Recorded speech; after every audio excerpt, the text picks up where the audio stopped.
yurtseverler, məlumunuz olduğu kimi Tatar Qaraqoyunlu Qiyaslı icmasının doğma yurtda şəhid Fəxrəddin Piriyevin məzarı olan bu kəndlərimizdə onun doğum günü ilə əlaqədar ziyarətinə gəlmişik. İndi hava şəraiti ilə əlaqədar olaraq bir hardasa 2 kilometrə qədər var. Biraz yaşlı nümayəndələrimiz bura piyada gələ bilmədilər.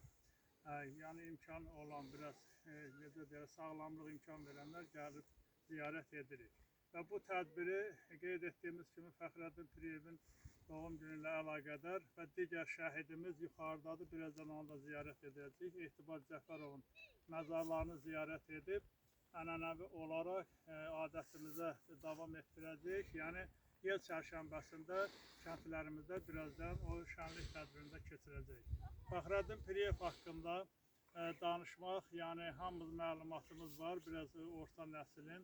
O bu kənddə Tatar Qaraqoyunlu Qiyaslı kəndi ərazisində belə deyək, bu kənddə anadan olmuş və orta məktəbi qutarandan sonra Sumqayıt şəhərinə yaşamağa getmiş. Orada polis, indiki polis keçmiş milis sistemində çalışmışlar. Onun necə çalışmağı, nümunəvi bir zabit olduğu, mayor rütbəsinə qədər yüksəlmişdi və Qarabağda, Goranboy ərazisində 1-ci Qarabağ müharibəsi zamanı şəhid olmuşdur. Onun timsalında, buradakı şəhidlərimizin timsalında bütün şəhidlərimizə Allah rəhmət eləsin, qəbirlərin nurla dolsun və ilk dəfə bura qədəm basanda, yəni 23-cü ildə Mürseyin ağamız o aşağıda azan səsi, hələ də çoxlarının verdiyi azan çoxlarının qulağından getməyib. O bizim elə bir növ bu kəndə gəlişinin himni kimi səsləndi.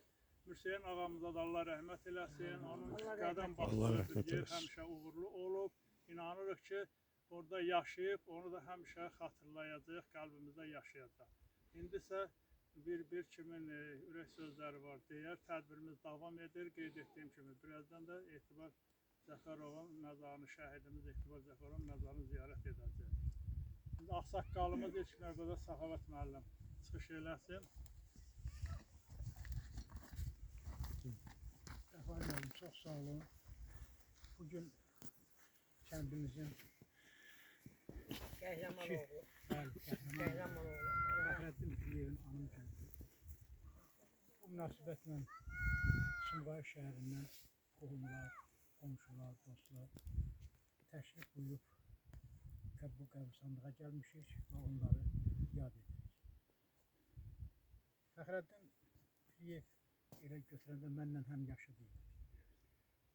El-oba üçün dəyərli oğlan idi. Çox dəyərli oğlan idi.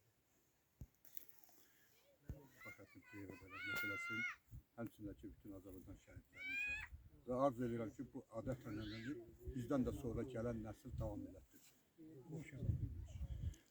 Nazim bəy, buyurun. Bir daha salamlayıram. Bu yurdumuzun təbii ki bizlərə bəxş edən belə igid oğulların sayəsində olur. Ümumilikdə Fəxrəddin etibarən qiyamətinin timsalında Azərbaycan şəhidlərin hamısına Allahdan rəhmət, məkanların cənnət olmasını, ruhların şad olmasını diləyirəm. Vəzir çıxış edib burada öz sözlərini, ürək sözlərini deyə bilər.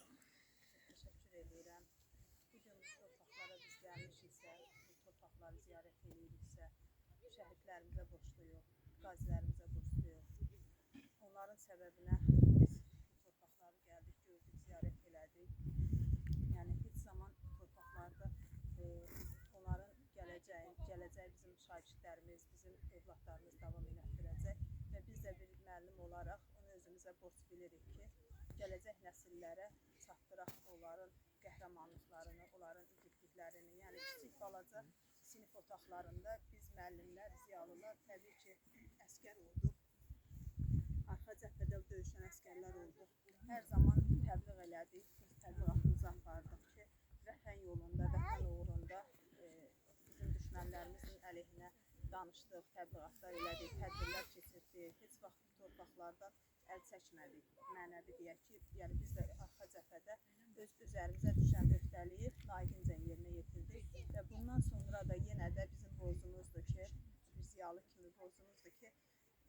bundan sonraki nəsillərə də bu şəhidləri unutturmayaq. Onlar şagirdlərimizə, o övladlarımıza da ön cəbhələrdə, sərhəd cəbhələrində ancaq bir şey deyim ki, sülh əmin-amanlıq olan bir dövrdə yaşamaqlarını, torpaqları qorumağı, onların öhdəmizə düşən iş kimi biz yerinə yetirəcəyik.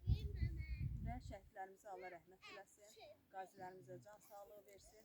Biz bugün bu torpaqlara gəliriksə, yenə də şəhidlərimizə borcluyuq. Bizim kəndin də elə də balaca kənd deyil, 8 şəhidimiz olub bu kənddə.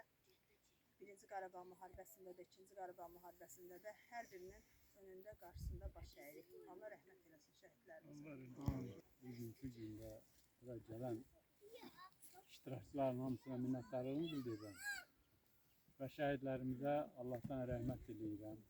Allah onların torpağın, yaxşı torpağı olmasının cənnət eləsin. Allah bütün Azərbaycan şəhidlərinə rəhmət eləsin.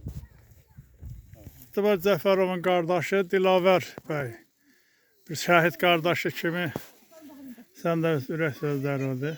Mən hamınıza minnətdarlığımı bildirirəm. Allah canınızı sağ eləsin. Gecənin bu aləmində 450 kilometr yolu qət edib bura gəlməyə görə hamınıza minnətdarlığımı bildirirəm. Allah bütün şəhidlərimizə rəhmət eləsin. Qazilərimizə can sağlığı versin. Allah Taala bugün o yel çərçəmbəsinin hazırlıq işlərini gördüyümüz üçün hamıya, elimizə, obamıza Allah nəsib eləsin. Gəlib burada Çərşənbə bayramı keçirməyi bütün elimizə, obamıza nəsib eləsin. Allah şəhidlərimizə rəhmət eləsin, qazilərimizə can sağlığı versin. Hamımıza minnətdaram. Ha, Şeyh balamız biləcəksin. Vətən mənim doğma yurdum. Dağlarım var ucu uca. Bayrağımın üç rəngi var. Dalğalanır ucu uca. Allah saxlasın, Allah saxlasın. Rəylə xanım, bizim əzizimiz Fəxrəddin, şəhidimiz Fəxrəddinin bacısı.